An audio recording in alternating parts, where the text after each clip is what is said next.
It's funny. The other day I was trying to summarize this really dense research paper, and I actually caught myself wishing I could just hand it off to an AI.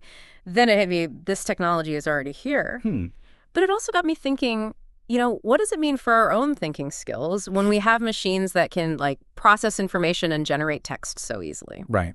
Well, today we're going to do a deep dive into that exact question, exploring how these text generation tools might be impacting something honestly really crucial, our ability to think critically. Yeah, it's interesting you mentioned that feeling of wanting to hand off those more complex tasks, because in a way that kind of desire lies at the heart of this whole discussion, right? It's not just about AI. It's about how we define and cultivate critical thinking in a world where, technology is more and more capable of handling tasks that once required uniquely human cognitive skills. And that's what I found so fascinating about the research you shared. It's like this whole field is a bit of a tightrope walk, right? Trying to balance the potential benefits of these tools with some pretty valid concerns. Absolutely, yeah. One of the sources even used the phrase double-edged sword to describe this very tension. Oh, interesting. And it's a fitting analogy, wouldn't you say? Totally. On one hand, some researchers argue that these tools could actually free up our mental bandwidth, allowing us to focus on, higher level analysis and problem solving. Imagine if you could offload all that time you spend summarizing reports or writing routine emails.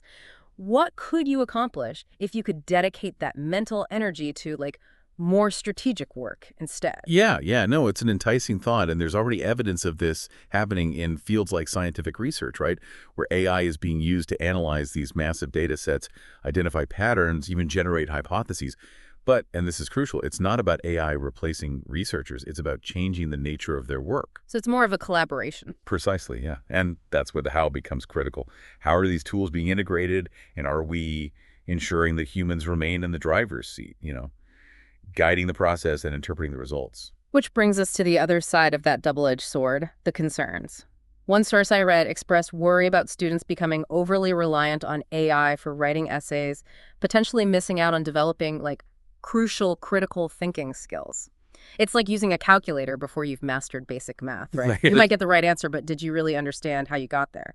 That's a great analogy. And it underscores a fundamental concern.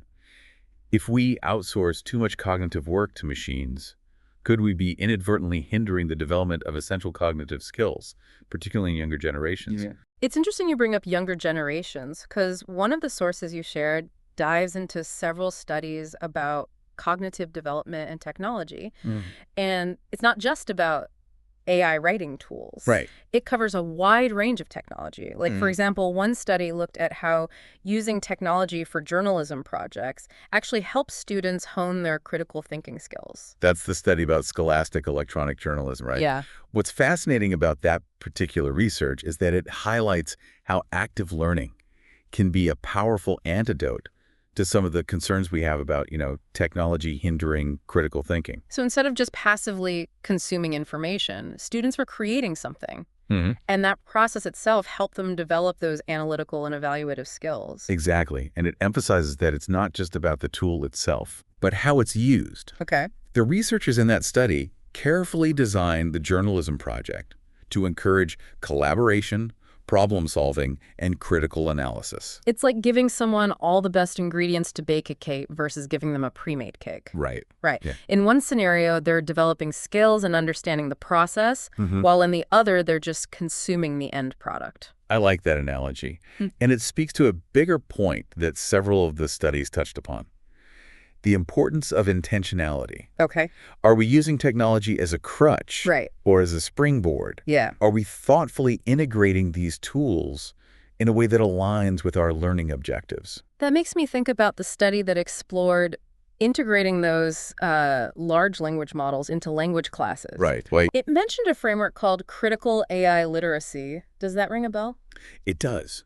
And it's a crucial concept to consider. Yeah. Essentially, it's about empowering students to be discerning users of AI, not just passive consumers. Okay. They need to understand not only how to use these tools effectively, but also their limitations, potential biases, and ethical implications. It's about equipping them with the critical thinking skills to navigate this increasingly AI-driven world. So it's almost like adding another layer of critical thinking on top of the skills we're already trying to foster. Precisely, because just as we teach students to evaluate sources, identify bias, and construct well-reasoned arguments, we also need to teach them to critically assess the information and outputs generated by AI. Another study that caught my eye was the one on discovery learning and cognitive conflict. Can you tell me more about that? So it focuses on encouraging students to, like, wrestle with different perspectives and work through intellectual disagreements. That sounds like it could be a real game changer for developing critical thinking skills. Absolutely. See, critical thinking isn't about simply memorizing facts or accepting information at face value. It thrives on the ability to analyze different viewpoints, even those we might initially disagree with. It's in the process of evaluating evidence, considering counter-arguments, and forming our own conclusions that our critical thinking muscles really get stronger. It's like that saying, iron sharpens iron. To really hone those critical thinking skills, we need to engage in some healthy intellectual sparring. Exactly.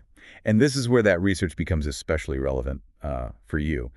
As you navigate a world increasingly filled with AI-generated content, it's more important than ever to be able to engage in that intellectual sparring, even if your sparring partner started out as, lines of code.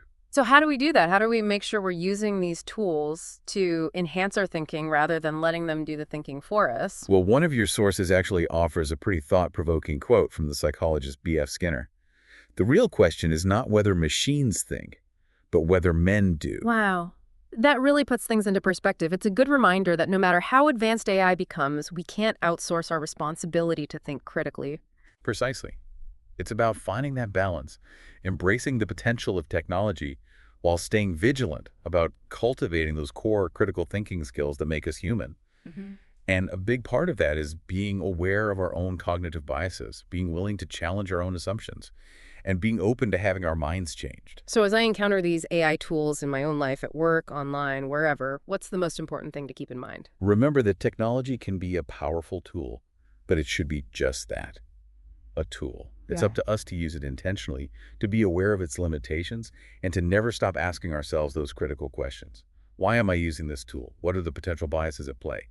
And most importantly, am I engaging in this process with my own critical thinking hat firmly in place? This deep dive has been a real eye-opener.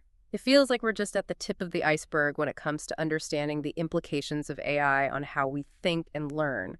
We are, and that's why conversations like this are so important. I encourage you to keep exploring the sources you shared. Maybe even revisit that infographic on cognitive development research with fresh eyes. You might be surprised at what new insights you uncover. Great idea. It's a good reminder that learning, like critical thinking, is an ongoing process, not a destination.